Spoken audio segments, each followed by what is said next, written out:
Hello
chat खोल दो बरोबर चेक करजो ने हाँ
So thank you everyone for joining to today's session. So the purpose of today's call is to reinforce the quality requirement of channel partners.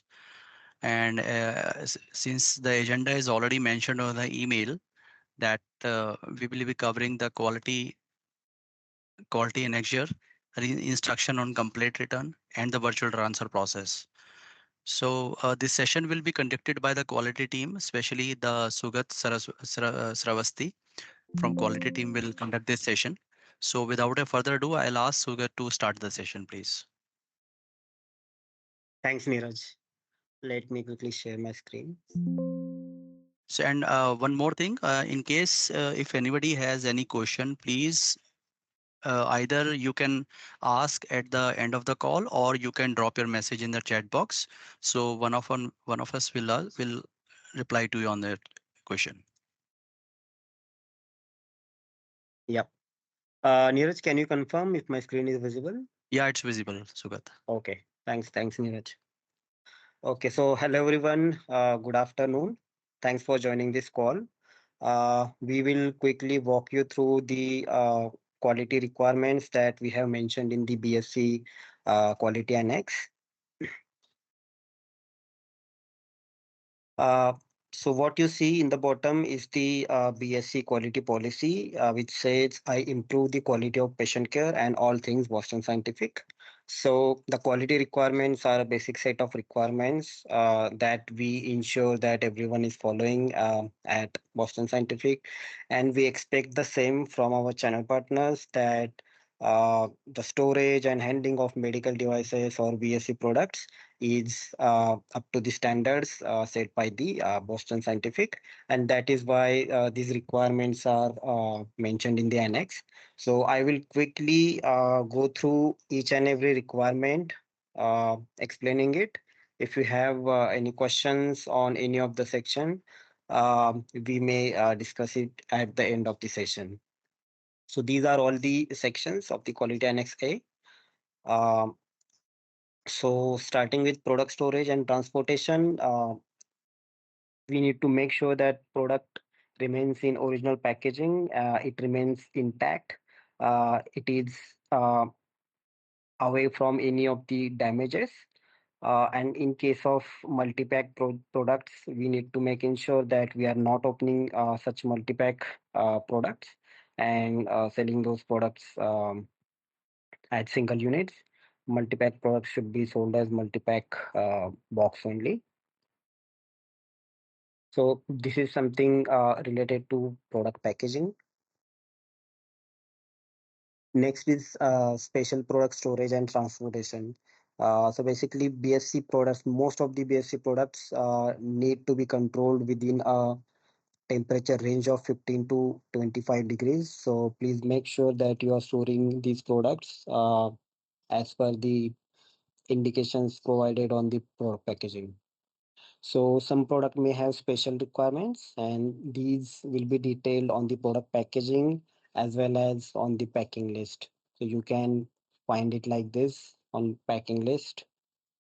And if you have any doubt, you can always reach out to BSc sales rep to ask about the such special requirements.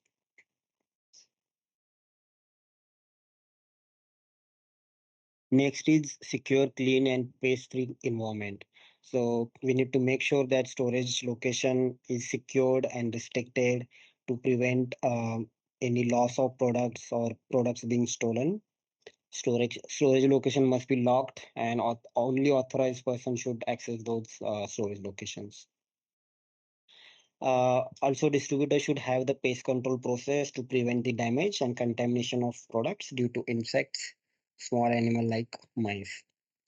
And whatever pesticide that you are using, you need to make sure that those pesticides are approved by the relevant authorities.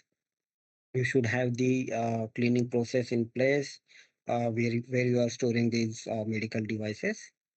And most important, any of the pesticide or any of the cleaning chemicals, cleaning agents should not directly come in contact with the products.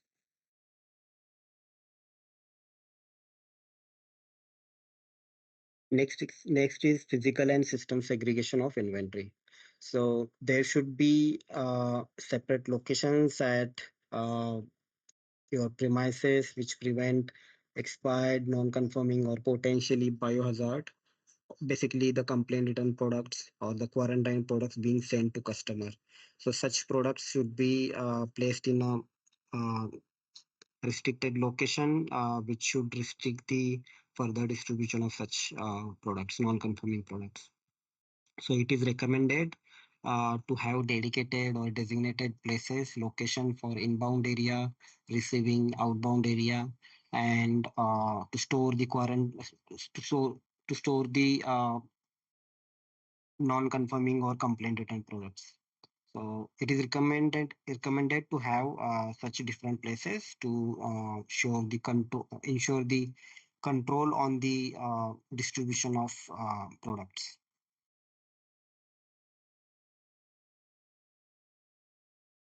So next is return product inspection. So whenever you receive products return from customer, you need to make sure that you are doing the inspection of such products to check those are not damaged, tempered, or altered in any way.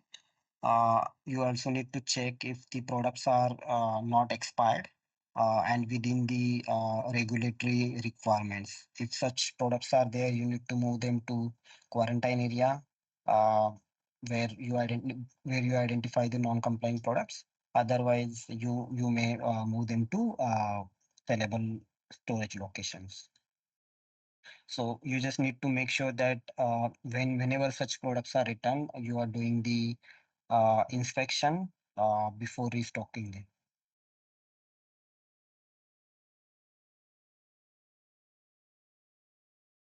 The next section is product traceability. So you are supposed to maintain the records to ensure the traceability of all BSC products in according to the applicable regulatory requirement and according to BSC quality requirement as well. So these are some of the details which you need to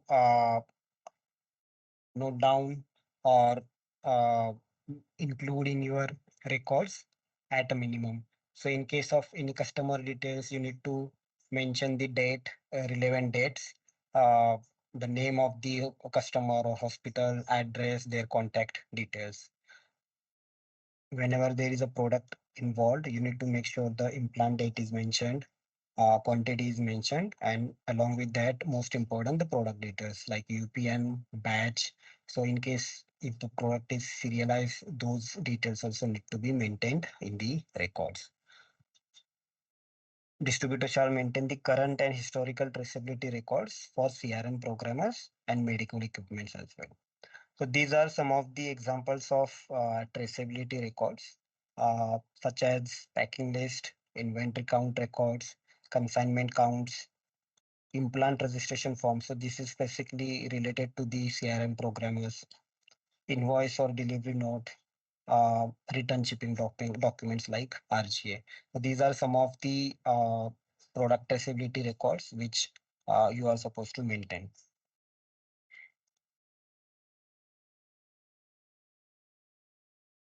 Next is medical equipment management.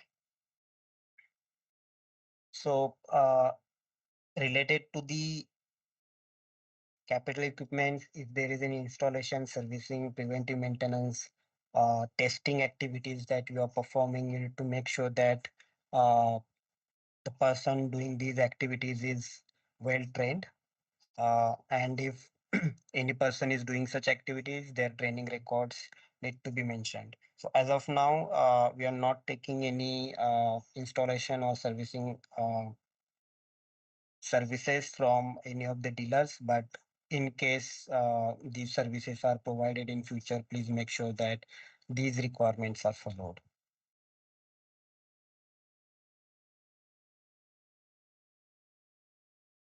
Then return and software update requirements. So to ensure the medical equipments remain in good working order, the returning equipment requiring repairing according to BSC instructions need to be followed. And in case of update of the software programmers, the evidence of the that update needs to be provided to the BSc.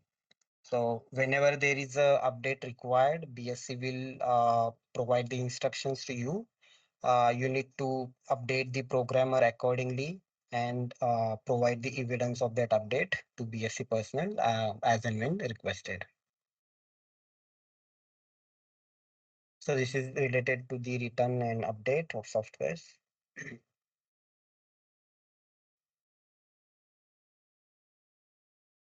So next is complaint reporting. So distributor is required to forward the BSc forward to BSc and complaint any complaint as soon as possible or within one calendar day. So these are some of the details that you need to mention in the event or the complaint description. So who is the customer, like the hospital entity name, event date when that event occurred, awareness date when you come to know about that event, then product details containing all the details like UPN, model number, batch number, serial, uh, and anything else if there is any. Quantity of those products, impacted products, uh, contacting details, and then the description of event. But please make sure that while writing the description of event, you do not mention anything conclusive in the event.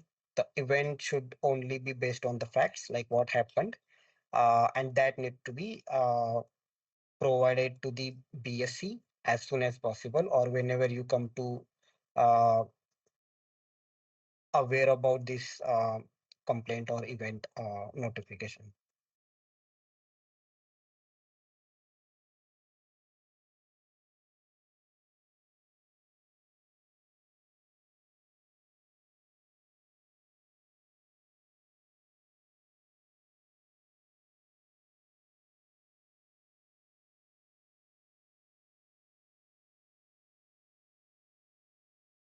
Sorry. So in case of additional complaint information, if required, at least 3 due diligence attempts need to be completed by BSc. So in case of any such attempts, BSc reach outs to you, please make sure that you provide requested information to BSc.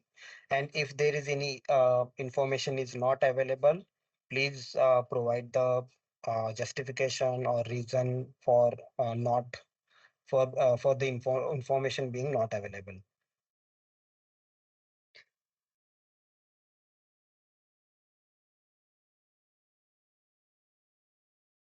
So next is handling biohazardous or hazardous product returns. So whenever you receive such products, you should not perform any activity on the products. You need to return this product as it is within the medical device kit provided by BSc. So you should not be decontaminate or disinfect or sterilize these products before returning to BSc.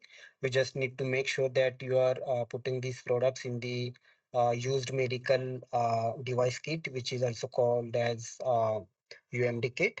And then you can return these products to BSc. And while returning these products, please ensure that you are mentioning the track-wise number, TW number, uh, on the written documents or the product.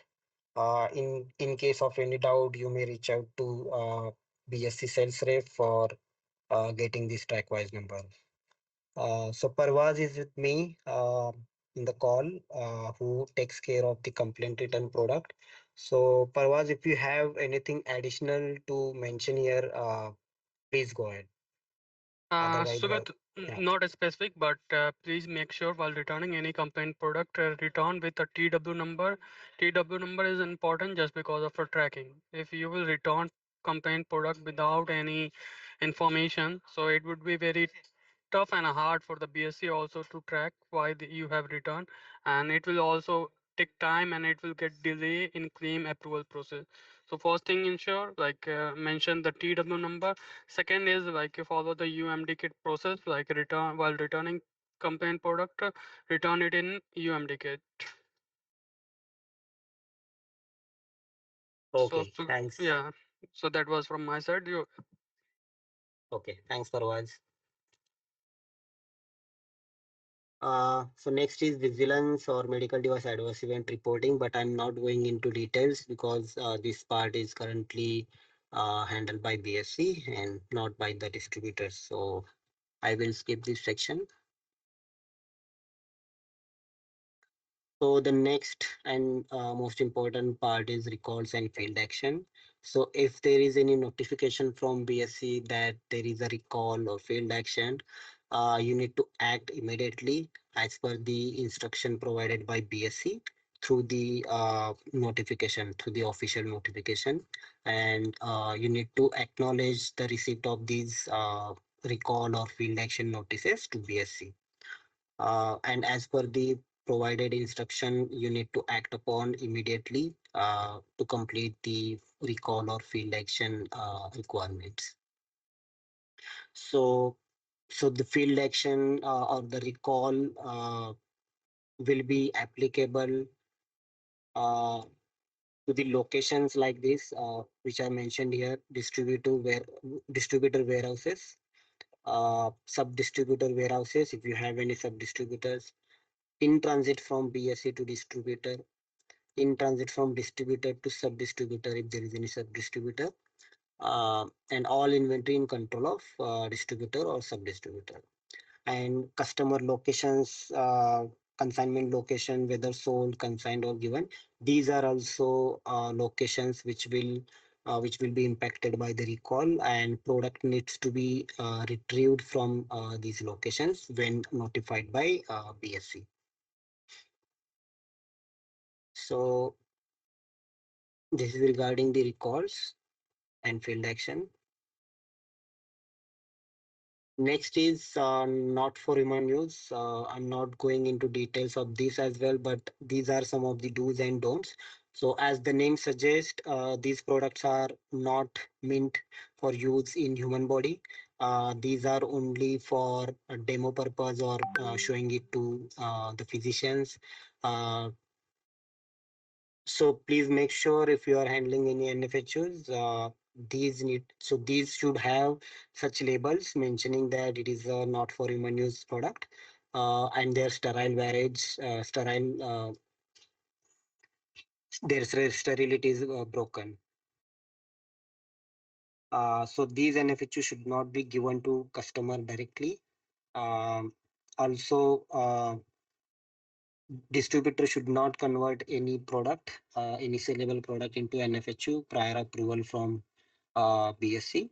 And also, there are restrictions on products, like what products can be converted into NFHU and what not. So these are some of the products which cannot be converted into NFHU.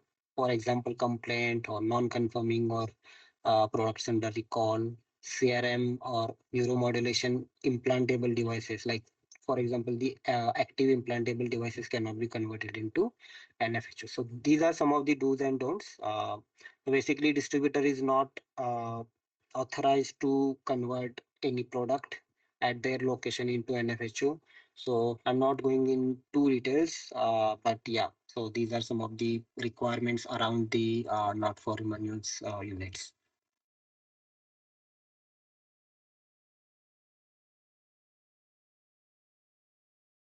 So I'm not going into details of label control as well, because as such we are not doing any labeling activity, but you need to make sure that all the labels are intact when you receive the products from BSC, and these labels remain intact when you distribute these products to customer. If you find any of the products without label, please immediately inform to BSC person when you receive such products. And if you come across any of the local new requirement around labeling control, please inform those requirements to BSC so that BSC can act upon that. Next is training. So this is also the most important part. Before doing any of the activity, everyone uh, everyone should be trained on those processes. So distributor is responsible to maintaining the quality training records that are complete and accurate. And these training records should be provided to BSC whenever required. So these are the minimum details that need to be included into the quality training record. So first is the name of the trainer, then the date of the training, the name of the learners, and then the training content and method, how that training was conducted. So these are minimum required fields or details that you need to make sure are covered in the your quality training record. So there are few products which require training, which require physical training as physician training as well.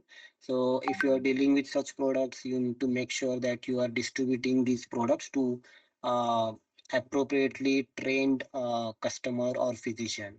So and you also need to make sure that all training records are obtained and maintained as per the BSc instruction in such cases. And in case if you have the sub distributors, the same requirement applies to sub distributor also, that they maintain the quality training records.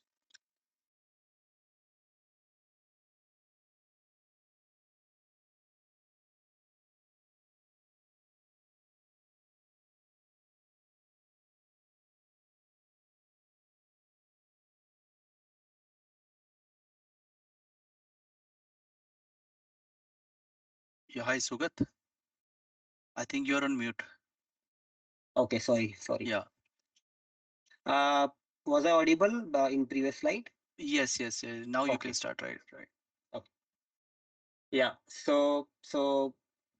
Um, yeah. So this is regarding the retention of the quality records. So you are supposed to maintain the quality records which demonstrate the conformance to the requirements. Uh, can you please go on mute? Yeah, thank you. Yeah, so you need to make sure that you are retaining the quality records as per the retention time frame mandated by the applicable local regulation, Indian regulation. If not available, you may contact the BSc person and ask like what is the time frame by which you need to retain these records. And these records need to be provided to BSc as and when requested. And at the time of termination of agreement, a distributor shall provide these records to BSc if requested. So these are some of the examples of quality records. So if you are dealing with the capital equipment, you need to maintain the installation or servicing records, product shipping records, uh, reporting to the Ministry of Health. So this will not be applicable in this case, but like complaint reporting records, environmental monitoring records, temperature monitoring, evidence of software upgrades if you are doing the upgrade of software programmers, training records. So these are some of the records that you need to make sure that you are maintaining as per the defined retention time frame. Next is appointment of sub-distributors. So as mentioned earlier, if you have the sub-distributors or sub-dealers or sub-agents, so you need to make sure that all the quality requirements mentioned in the quality annex A are applicable to those sub-distributors also. So as Boston distributors do not have sub-distributors, I will not go into the details. Sugat, we have some dealers who are having sub dealers. Okay, okay. Yeah. Yeah, so basically, if you have any sub distributors, it is very much simple that whatever quality requirements which are applicable to distributors, so those are applicable to sub distributors also. So you need to make sure that you are mandating those requirements to sub distributors through contracts or through agreements with them. So next is quality assessment. Uh, So basically, BSc have the right to perform the on-site or the desktop quality assessment with any of the distributor, uh, and as and when requested, distributor need to provide the quality records, training records, or any of the records when BSc is requested for the desktop or the on-site assessment.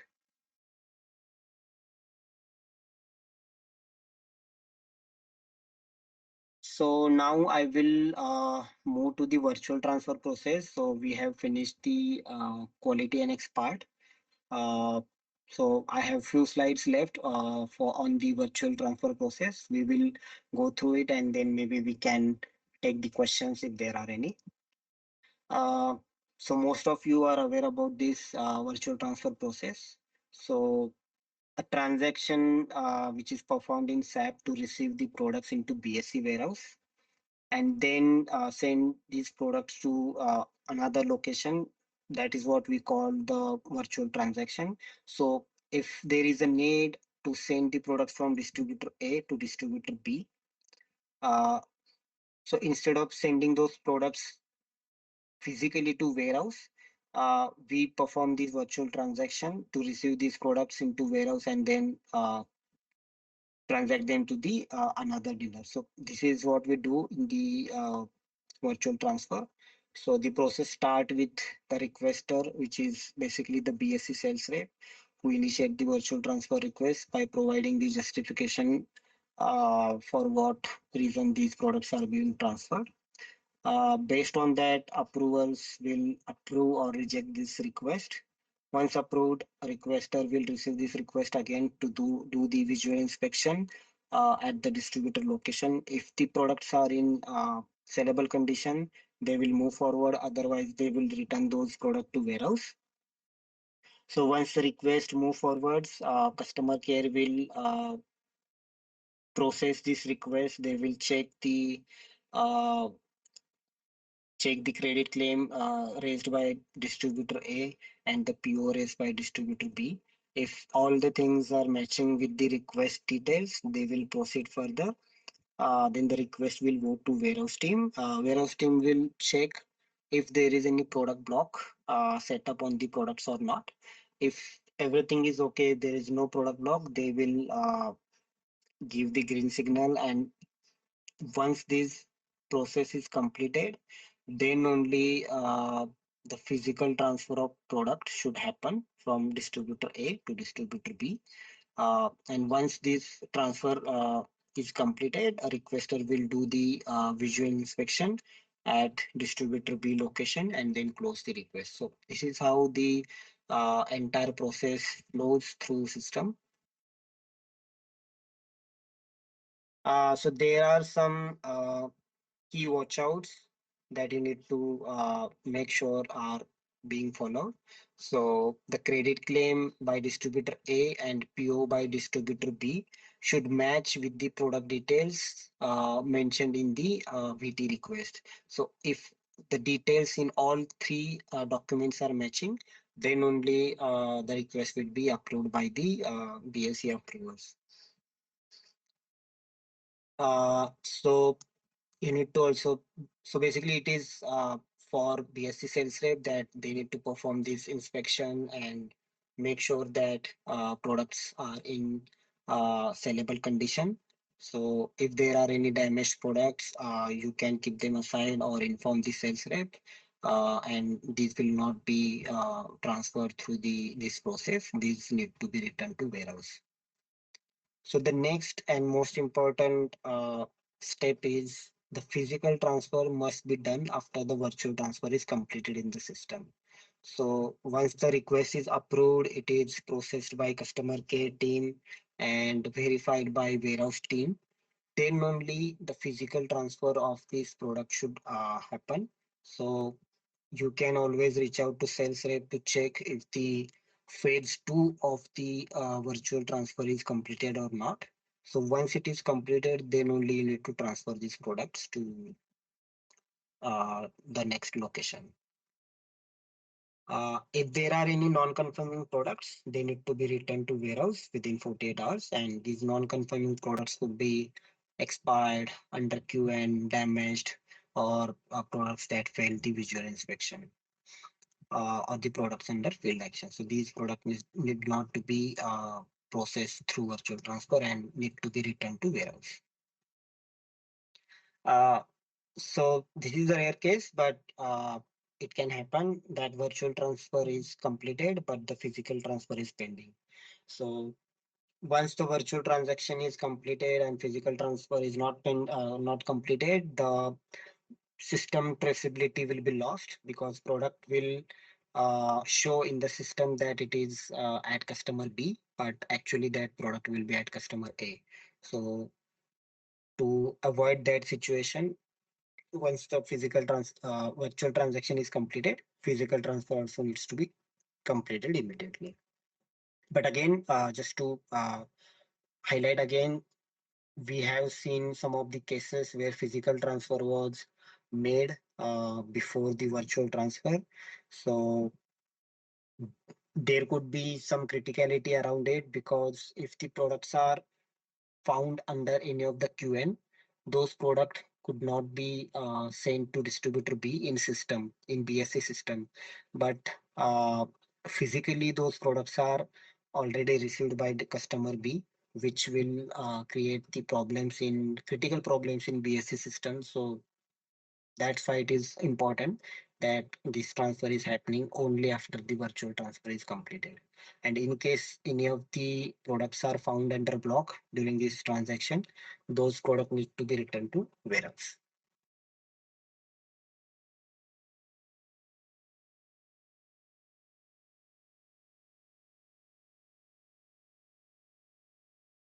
Yeah, so these are some of the points to remember.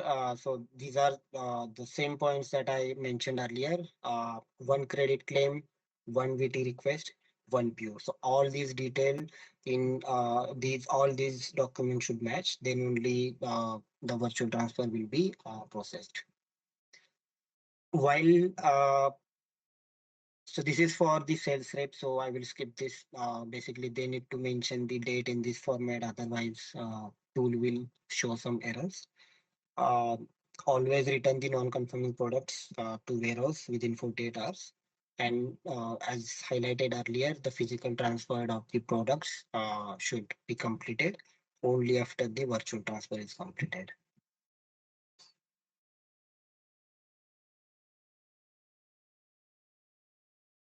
So these are some of the points to remember while filling out the quality self-assessment form. So quality self-assessment form is nothing but your certification or your agreement on the quality annex. So please complete these QSF within same year it was assigned for. So for the QSF assigned in 2025 needs to be completed in 2025. If you haven't submitted them, please submit them as soon as possible. Always attach the valid copy of applicable drug license, or if that drug license was renewed, please attach the retention or extension certificate or receipt. If you are selecting NA for any of the section mentioned in the QSF, please provide the appropriate rationale for why it is not applicable for you. And if these QSAFs are revised by BSc, check the comments in the comment section of the QSF. If you are not able to understand for what reason it has been revised, you may always check with DRM team, uh, and accordingly you can rework the QSAF. Yeah, so that is the last slide from my side. Now, if we have any questions, we can start the discussion and I will try to answer those questions. So please go ahead if you have any questions.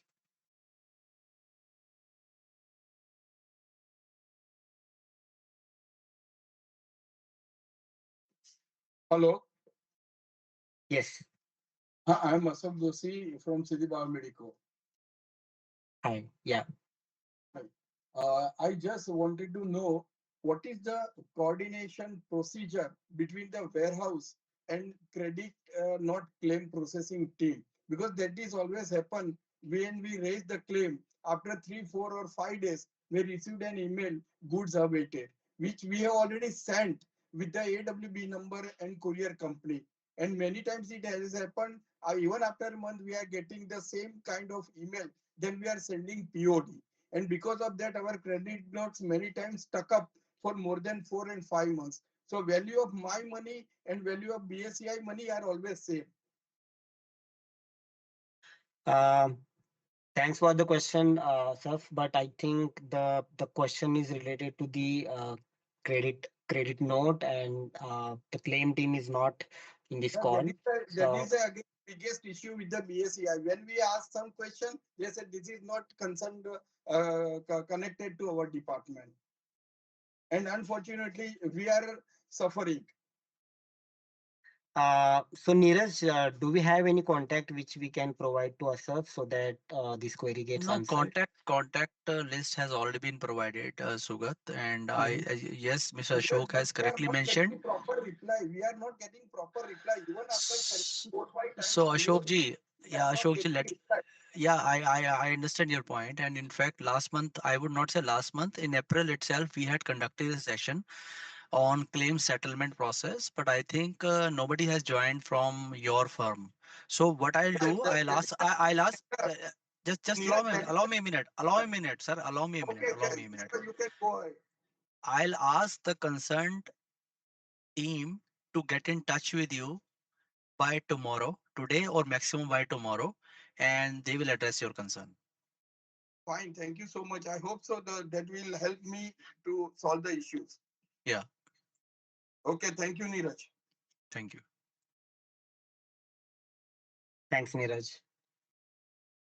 So yeah, if you have any further question, but please ask the question which we discussed in this presentation, or the any question related to the quality requirements that you didn't understand or need further explanation.